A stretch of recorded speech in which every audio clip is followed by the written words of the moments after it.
আমি নরমালি এইভাবে ইন্ট্রো করি না, কিন্তু আমি এখন ঝুলছি একটা গুহার 100 ফুট নিচে, যেটা মাটির নিচে 5 কিলোমিটার জুড়ে বিস্তৃত আছে। আর আমরা এটা পছন্দ করি বা না করি, যখনই আমি আর আমার বন্ধুরা মাটি টাচ করলাম, আমরা অফিসিয়ালি এখানে আগামী 7টা দিন কাটাতে চলেছি। বাবারে, এটা আমার জীবনে করা সবথেকে ভয়ঙ্কর জিনিস। প্রথমত, আমাদের এখন এখান থেকে অনেকটা দূরে যেতে হবে। কেন? যদি ঝড় বৃষ্টি হয় তাহলে এই পুরো জায়গাটা জলে ভরে যেতে পারে, আর সমুদ্রের মতো ঢেউ এসে সবাইকে ভাসিয়ে নিয়ে যেতে পারে। সেই জন্য আমাদের আরো ভিতরে যেতে হবে একটা বেস ক্যাম্প বানানোর জন্য। ভাই এটা পুরো পাগলাম। এটা একটা অন্য জগৎ মনে হচ্ছে। এই কেভ এন্ট্রান্সটা হয়তো দেখতে সুন্দর, কিন্তু দেখে যা মনে হচ্ছে আসলে তা নয়। আর আমরা হয়তো জানি না যে আগামী 7টা দিন আমাদের জীবনের সব থেকে কঠিন সময় হতে চলেছে। সব থেকে বাজে ডিসিশন। ঠিক আছে, আর কিছুক্ষণের মধ্যেই অন্ধকার হতে চলেছে। ক্যাম্প না করলে আমরা বিপদে পড়বো। আমরা কোথায় যাচ্ছি সেটা কি বলবে? আমাদের ক্যাম্প সেটআপের জন্য একটা ফ্ল্যাট গ্রাউন্ড খুঁজতেই হবে। কেভের ভেতরে ঢোকার পরে আমরা এমন একটা জায়গা খুঁজে পেলাম যেটা অনেকটা উঁচুতে থাকায় আমরা জল থেকে সুরক্ষিত থাকতে পারবো। তার মানে এটা ক্যাম্পের জন্য পারফেক্ট। পারফেক্টটা একটু বেশি হয়ে গেল। মোটামুটি বলা যেতে পারে। ঠিক আছে, ক্যাম্পের জন্য মোটামুটি। প্রথম দিনের বাকিটা আমরা কাটিয়ে দিলাম আমাদের জিনিসপত্র আনতে। প্রত্যেকটা ব্যাগের ওজন প্রায় 80 পাউন্ড। আর যেমনটা তোমরা ফুটেজে দেখছো, আমরা এটা করতে 4 ঘন্টা লাগিয়ে দিলাম। এখান থেকে যাওয়া খুব কঠিন।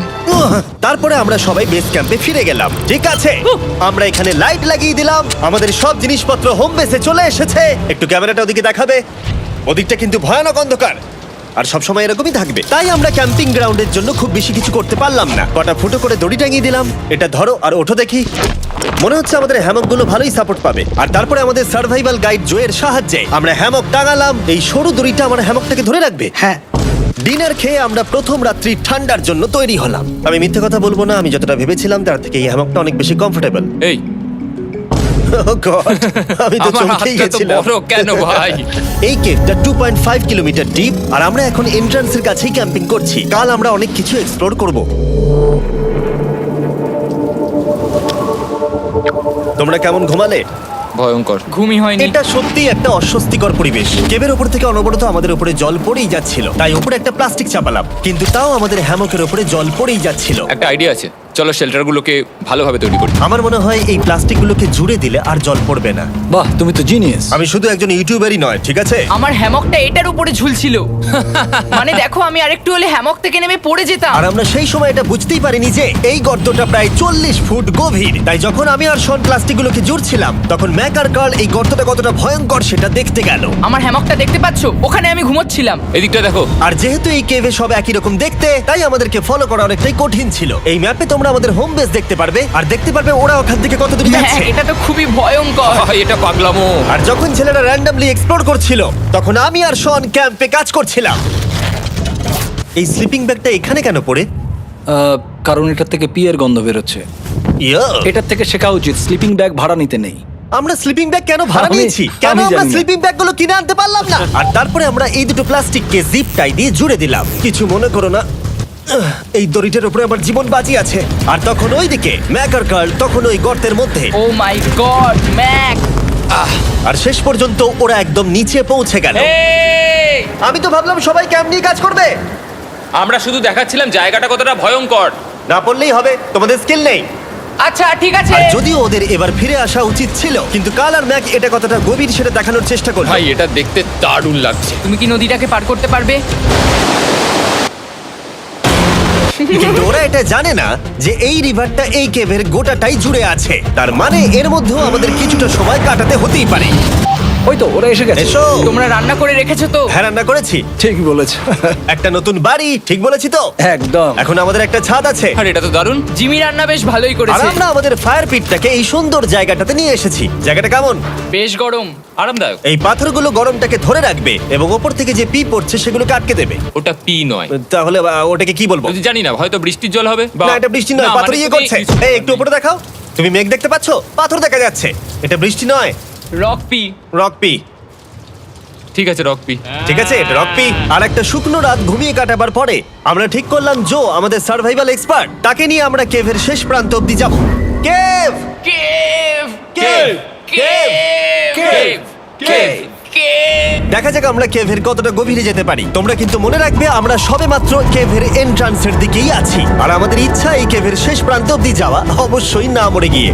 ও মাই গড, এটা তো খুবই স্টিফ। আরে এটা তো সবে শুরু। আমরা কেভের আরো গভীরে এসেছি। তোমরা সবাই সাবধানে আসবে। এটা খুবই ছোট জায়গা, আমার মনে হয় না এখান থেকে আমি যেতে পারবো। কেভ এক্সপ্লোরের ইন্টারেস্টিং জিনিসটা হলো যা হোক করে আমাদের এই ছোট্ট ফাঁকগুলোর মধ্য দিয়ে এগিয়ে যেতে হবে। ও মাই গড, খুব ছোট জায়গা। আর তারপরেই খুব বড় একটা জায়গা আসবে, সেটা এতটাই বড় যে কিছু না দেখতে পাওয়ার জন্য এটা করতে হলো। ও মাই গড! এবার আমি সব দেখতে পাচ্ছি, এটা দুর্দান্ত। এটার তো অনেক আলো। ভাই জায়গাটা কতটা সুন্দর দেখো।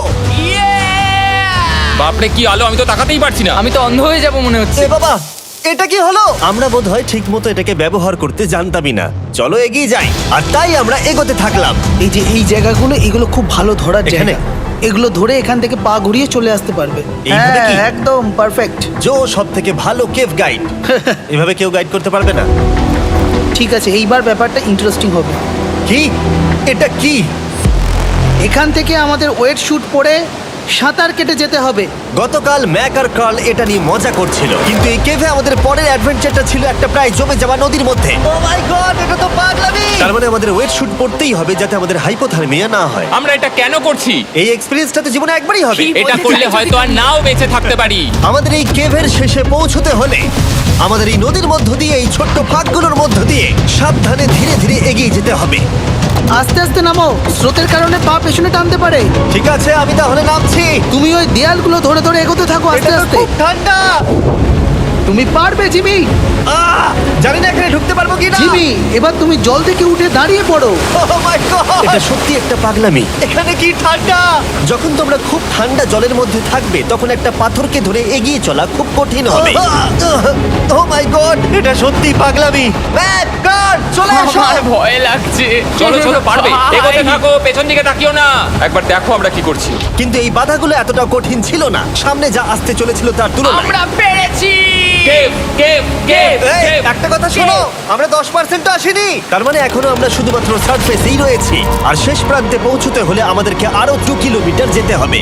যেরকম তোমরা দেখতে পাচ্ছ এখানে 24x7 বৃষ্টি হয়, তাই আমি একটা আড্ডা মারার জায়গা তৈরি করেছি যেখানে আমরা কেউ ভিজবো না। আমি ভাবছি আমি যদি এটা না বানাতাম তাহলে কি হতো। আমি নিশ্চিত যে ওদের একটা ভেজা পাথরের উপর শুতে হতো। আমাদের ক্রমাগত এগিয়ে যেতে হবে এবং শরীরটাকে ভিজে রাখতে হবে। ঠিক আছে। নইলে আমাদের শরীরের তাপমাত্রা কমে যাবে। এটা কঠিন কেন? সব থেকে বাজে ব্যাপার হলো আমরা যতটাই দিকে এগোবো ততটাই আমাদের পিছন দিকে ক্যাম্পে ফিরতে হবে। আমাদের পরের বাধাটা হয়তো জলের মধ্যে নয়, কিন্তু তার মানে এটা নয় যে সেটা সহজ হবে। আরে এটা কি মাকড়সার জাল? কিন্তু আমি মাকড়সা দেখতে পাচ্ছি না তার কেন? মানে ওটা আমাদের উপরে আছে। আরে তোমার গায়ে, তোমার গায়ে। আমার বন্ধুরা বলতে বাজে। এই গেমটা মিস্টার বিস ভিডিওর মতো, যত এগোবে ততই কঠিন হবে। সত্যি কথা বলতে যদি আমাদের সাথে জো না থাকতো আমরা মরেই যেতাম। আর 3 ঘন্টা পরে জো আমাদের জন্য একটা বাজে খবর নিয়ে এলো। জল অনেকটা বেড়ে গেছে আর আমরা অনেকটা সময় লাগিয়ে ফেলেছি, তাই আজকে আমাদের আবার ক্যাম্পে ফিরে যেতে হবে। আমি মানবো না। তুমি সেফটি এক্সপার্টের কথা অমান্য করতে পারো না। আমি এটা মানবো না। সত্যি কথা বলতে আমাদেরকে ফিরতেই হতো, কারণ এর আগে আমরা শুট করতে অনেকটাই সময় নষ্ট করে দিয়েছি। তারপর ফ্লেয়ার নিয়ে খেলেছি, তাই আমরা ফিরে যাচ্ছি আর এই মিশনটা আমরা পরের দিন আবার শুরু করব। শন, আমরা এসে গেছি। আরে তুমি এখানে কি করছিলে? এখন তোমরা কেউ ভিজবে না। আমি তো জানতামই না এই লাইটগুলো আমরা এনেছি। এগুলো দারুণ লাগছে তাই না? দুঃখের বিষয় আজকে আমরা মাত্র 20% এগোতে পেরেছি, কিন্তু বিশ্বাস করো আমরা শেষ পর্যন্ত অবশ্যই যাব আগামী কয়েকদিনের মধ্যেই। আমার মনে হয় না। কোনোদিনই হবে না। আমি তো বললাম। আমরা ডে 4টা রেস্ট নেব আর ডে 5-এ চেষ্টা করব এই কেভের শেষ অবধি যাবার। দেখা যাক কি হয়। ডে 3-তে মজা হলো, কালকে আবার দেখা হচ্ছে। আর কেভের ভিতরে 3টে খুব বাজে রাত কাটাবার পরে পরের দিন সকালে আমাদের মাথায় শুধু একটাই কথা আসছিল। আমার একটা হট শাওয়ার চাই, তবে আমি এখন একটু শান্তি পাবো। ও, এখন শাওয়ার পেলে কিন্তু দারুণ হয়। আমি চান করিনি প্রায় 3-4 দিন হয়ে গেল। তোমরা নিশ্চয়ই জানো কেভের মধ্যে শাওয়ার করা সম্ভব নয়। আমাদের অনেকটা পথ হেঁটে সাবধানে আগের রিভার বেডের কাছে পৌঁছতে হলো। ও মাই গড!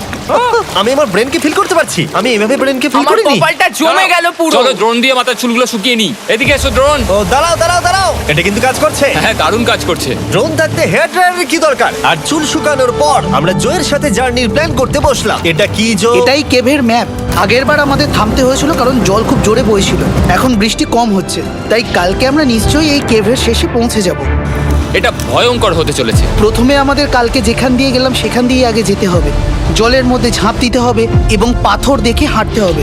এগুলো সবকটা আমরা যদি পার করতে পারি তাহলে আমরা গ্লো ওয়ার্ম চেম্বারে পৌঁছে যাব। কেমন দেখতে তুমি সেটা বলো না, আমি তোমাদেরকে সারপ্রাইজ দিতে চাই। তোমার মনে হয় আমরা পারবো? ওইসব বাদ দাও, আমরা ঠিক কালকে পৌঁছে যাব। কালকের প্ল্যান আমরা চক আউট করে নিয়েছি। আমরা রেস্ট করছি আর ফেস্টিভ্যাল স্মোর্টস খাচ্ছি আমাদের এনার্জি রিগেন করতে। সবাইকে চিয়ার্স। Yippee! জো এই প্রথমবার ফেস্টিভ্যাল স্মোর্টস খাচ্ছে। জো সত্যি কথা বলবে। এটা দারুণ, তাহলে ভালো লাগলো? এটা দারুণ লেগেছে। আমরা এই চকলেটটা আগে কেন বের করিনি? এটা এমনি চকলেটের থেকে 10 গুণ ভালো খেতে। সত্যি কথা বলতে তোমরা যদি ফেস্টিভ্যালের সাথে স্মোর্টস ট্রাই না করে থাকো তাহলে তোমরা মিস করছো। কালকে আমরা পুরো কেভটা এক্সপ্লোর করব, দেখা হচ্ছে। তাই আমরা ভালো করে ঘুমানোর চেষ্টা করলাম আর কালকের প্রিপারেশন নিলাম কেভের শেষে যাওয়ার জন্য। আমরা আমাদের জীবনের সবথেকে ডেঞ্জারাস জার্নি করতে চলেছি। ডে 3 এর অভিজ্ঞতা মাথায় রেখে আমরা কম শুট করেছি যাতে আমরা সামনের দিকে তাড়াতাড়ি এগোতে পারি। উহ, জলটা খুব ঠান্ডা। হ্যাঁ, আগের দিনের মতোই খুব ভালো। এই তো আর যাতে আমরা সবাই বেঁচে ফিরতে পারি তাই জো ছাড়াও আরেকজন সার্ভাইভাল এক্সপার্টকে আমরা নিয়ে এসেছিলাম। এখানে আমরা ডে 3 তে আটকে গেছিলাম। এখন আমরা কি করব? এবারে আমরা অনেক তাড়াতাড়ি এসেছি। আমাদের পিছনে ঘন অন্ধকার। কোথায় যাব? এই রাস্তাটা অনেক সরু এবং হ্যাঁ। স্রোত প্রচুর বেশি, তাই আমরা দেয়ালগুলো ধরে ধরে আস্তে আস্তে এগোবো। এই যে এইভাবে। ও হ্যাঁ, God! এই রকটায় জাম্প করো। কয়েকটা ভালো পাথর আছে যেগুলোকে তুমি ধরে এগোতে পারবে। আরে এখানটা তো অনেক অন্ধকার। আমি আর পা পাচ্ছি না, আমি এখন মাটিতে আর পাই পাচ্ছি না। যেহেতু আমরা মাটিতে পা পাচ্ছিলাম না তার মানে যদি আমরা পাথর ছেড়ে দিই তাহলে এই জলের স্রোত আমাদেরকে ভাসিয়ে নিয়ে যেতে পারে। জো আমরা কি করব? আমি এটা ধরে এসেছি, তুমি এটা ঠিক আছে, ধরো। আমি তো দেখতেও পাচ্ছি না কোথায় যাচ্ছি। জো স্রোত আমাকে ভাসিয়ে নিয়ে চলে যাচ্ছে। আমি তুমি করবো কি করে? পারবে, পারবে। শুধু মুখটা এখান থেকে ঢুকিয়ে দাও, আমি হেল্প করছি। এখানে আমি ঢুকবো? হ্যাঁ, এই গর্তের মধ্যে। এই তো খুব ভালো। এটা আমার জীবনের সব থেকে বিপজ্জনক অ্যাডভেঞ্চার। আমরা এখন কেভের অনেক গভীরে চলে এসেছি আর এবার আমাদের সামনে প্রথম বড় বাধা। এখানে জলের একটা ঘূর্ণাবর্ত আছে, যদি তুমি এর মধ্যে পড়ে যাও তাহলে তোমাকে একদম নিচে নিয়ে চলে যাবে। মানে আমরা পড়ে গেলে মরে যেতে পারি। হ্যাঁ, মানে আমরা মৃত্যুর সাথে খেলা করছি। এটা এতটা বিপজ্জনক হতে পারে আমি সত্যিই ভাবিনি। খুব ভালো। এই তো। তাহলে কি আমার পা এখানে হ্যাঁ, রাখবো? রাখো রাখো। ঠিক আছে, এই তো আমি পেরেছি।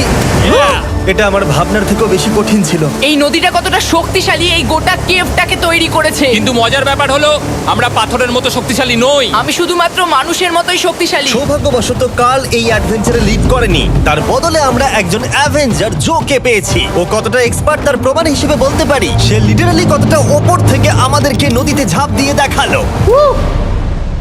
ও মাই গড, এটা পাগলামি। কে বললো এটা পাগলামি? এটা তো আমার কাছে খুবই সহজ। আমি এটা করব।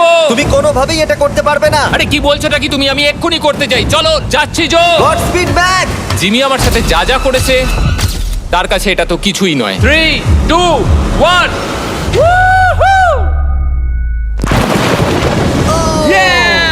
তুমি করবে? না, আমরা না এগুলো শেষ পর্যন্ত যেতে পারবো না। ও মাই গড, আমাদের নিচের দিকে যেতে হবে। আমরা সবসময় স্রোতের উল্টো দিকে কেন যাই? এখন শুধু আমি ভেসে ভেসেই যেতে পারবো, আর কিছু না। এই জলের তলায় অনেক ধারালো পাথর আছে, তোমরা সেগুলোকে দেখতে পাবে না, তাই সাবধানে পা ফেলবে। ও মাই গড, আবার এটা গভীর আরে হচ্ছে। আমার পা তো কিছুর উপরে রাখতে হবে। ছোট পাথরগুলোই একমাত্র বাধা ছিল না, মনে হচ্ছে আমাদের প্রতিটা পদক্ষেপে। ও ভাই, আমি কিচ্ছু দেখতে পাচ্ছি না। এটা খুব ভয়ঙ্কর। কেভটা আরো অন্ধকার হয়ে আসছিল এবং আরো সরু। আর তখন আমরা জানতাম না যে আমরা ফিনিশ লাইন অবধি পৌঁছতে পারবো কিনা। আমি ক্লান্ত হয়ে পড়েছি। এই কেভে আরো কঠিন বাধা আসার আগে তোমাদেরকে আমি কিছু দেখাতে চাইবো। জো, তোমার ব্যাগটা দাও। Thank you. তুমি জানো এর মধ্যে কি আছে? না, জানি না কি আছে। Brand new mister beast lab swamp. সত্যি কথা বলছি, গত 5 ঘন্টা ধরে যেহেতু আমি অনেক পরিশ্রম করেছি তাই কোনো মতেই এখন এটা আমি বলার মতো অবস্থায় নেই। তাই এটা শুট করার 1 মাস পরে আমি পুরো কেপ সেটটা তৈরি করলাম ফিউচার জিমি নেম ট্যাগ দিয়ে। তারপরে বললাম, হে আমি ফিউচার জিমি, আর আমি এখন তোমাদেরকে বলবো brand new toy line of mister beast lab swamp সম্পর্কে। এটা একটা কালেক্টেবল টয় লাইন আর এখানে 119টা ইউনিক ডিজাইন ক্যারেক্টারও আছে যা তোমরা কালেক্ট করতে পারো। আর সবথেকে দারুণ ব্যাপারটা হলো কোন ক্যারেক্টারটা তুমি পেয়েছো সেটা জানতে হলে এই টিউবে ওয়াটার দিয়ে নাড়াতে হবে আর তোমার সোয়ামস তোমার সামনে চলে আসবে। আর আমি এটা ডেমনস্ট্রেট করতে এই বিশাল বড় টিউবটাকে বানিয়েছি। এই টিউবটাকে জল দিয়ে ভরে দাও। তোমাদের এত জলের দরকার নেই, এটা অনেক বড় বলে এত লাগছে। ঠিক আছে, এটা এখন জলে ভর্তি হয়ে গেছে। এবার এটাকে একটু নাড়াতে হবে। এটা কি আর নাড়াতে হ্যাঁ হবে? হ্যাঁ, অনেক নাড়ানো হয়ে গেছে। এবার জল ঢালো এখানে। জো ঢালছে। আর জল ঢালার পরে তোমরা দেখতে পাবে তোমরা কোন সোয়ামটা পেয়েছো। এটা সব থেকে রেয়ার হাইপোক্রোম, যেটা মাত্র 1000টা বানানো হয়েছে। জো, এটা তোমার। থ্যাংক ইউ সো এটা মাচ। চাই। আর এটা তোমার। কাল কি নেবে? আমার কাছে দুটোই ছিল। আর আমরা শুধু সোয়ামেই থেমে নেই, আমরা এই অ্যাকশন ফিগার প্যান্থার গুলো বানিয়েছি যেগুলো এই ব্রিফকেসে আছে। আর এই সোয়ার্মের মতো এই মিউটেটর যখন তোমরা কিনবে দেখতে পাবে এর ভেতরে কি আছে। কোথায় কিনবো? ভালো হয়েছে জিজ্ঞাসা করলে। মিস্টার বিস্ট ল্যাব টয়েস এখন তোমরা পৃথিবীর সব জায়গায় পেয়ে যাবে। এগুলো সব বেরিয়ে গেছে, তোমরা গিয়ে কিনে নাও। আর কেবের মধ্যে অনেক সমস্যা পেরোনোর পরে আমরা ফাইনালি পৌঁছে গেলাম গ্লো ওয়ার্ম চেম্বারে। ভাই এবার খুব ভালো লাগছে। ঠিক আছে টিম, তোমাদের গ্লো ওয়ার্ম চেম্বারে স্বাগত। এ তো দারুণ। এটা দারুণ লাগছে। ভাই এটা পৃথিবী মনে হচ্ছে না এখানে একদমই। যে আলো তোমরা দেখতে পাচ্ছ সেগুলো আসলে ছোট্ট ছোট্ট বায়োলুমিনেসেন্ট গ্লো ওয়ার্ম তৈরি করেছে। এটা দেখতে অনেকটা মিল্কি ওয়ে গ্যালাক্সির মতো লাগছে। ওয়াও! আর এই মুহূর্তটা, এই ভিউ, সত্যি বলতে এই ট্রেকের সমস্ত ক্লান্তি যেন দূর করে দিল। এখানে অবধি পৌঁছানো যেন সত্যি একটা অ্যাচিভমেন্ট ছিল। কিন্তু এখন আমাদের যাত্রা শেষ হয়নি, কারণ আমাদের এখান থেকে এখন বেস ক্যাম্পে ফিরতে হবে। আজকে ডে 6 হতে চলেছে, এখনো ওরা আসেনি আর আমি খুব ক্লান্ত। আমার মনে হয় না আমি ভালো করে ঘুমোতে পারবো, ওদের জন্য খুব চিন্তা হচ্ছে। এই ট্রিপটা অনেকটাই সহজ ছিল কারণ আমরা স্রোতের সাথে ভেসে ভেসে যাচ্ছিলাম। আর যেহেতু তোমরা এই ট্রিপটা দেখেছো তাই আমরা এটাকে স্কিপ করলাম। কিন্তু সত্যি বলতে এই জার্নিটাও অনেকটা বেশি সময় নিল, কারণ আমরা ক্যাম্পে পৌঁছানোর আগেই 6 নম্বর দিন চলে এলো। শন, সবাই ঠিক আছে তো? আমার খুব চিন্তা হচ্ছিল। Happy day 6। ডে 6 খুব ভালো। এনার্জি বাড়াতে আমরা আগুনের উত্তাপ নিলাম এবং ফাইনালি আমরা কিছু খেতে পেলাম। এটা খুবই অ্যাডভেঞ্চারাস ডে ছিল। কালকে দেখা হচ্ছে, মানে আজকেই হয়তো। এটা হয় ডে কোনোদিন 6 হবে না। নাকি আজকে, না আমি জানি না। এত বড় ট্রেক সম্পূর্ণ করার পরে শারীরিকভাবে চূড়ান্ত ক্লান্ত হওয়া সত্ত্বেও জানি না কেন কিন্তু আমি একদমই ঘুমাতে পারছিলাম না।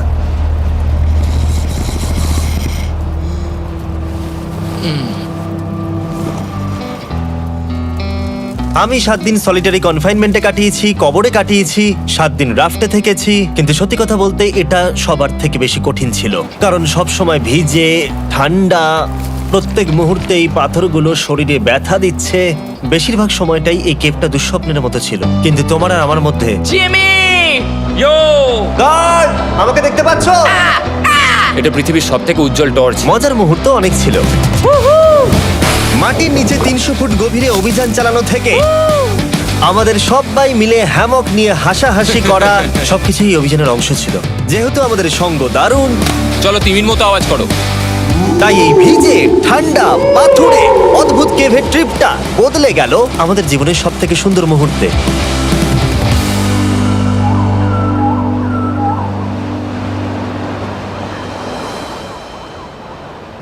আমরা এখান থেকে যাব না যতক্ষণ না সবকিছু তোলা হচ্ছে।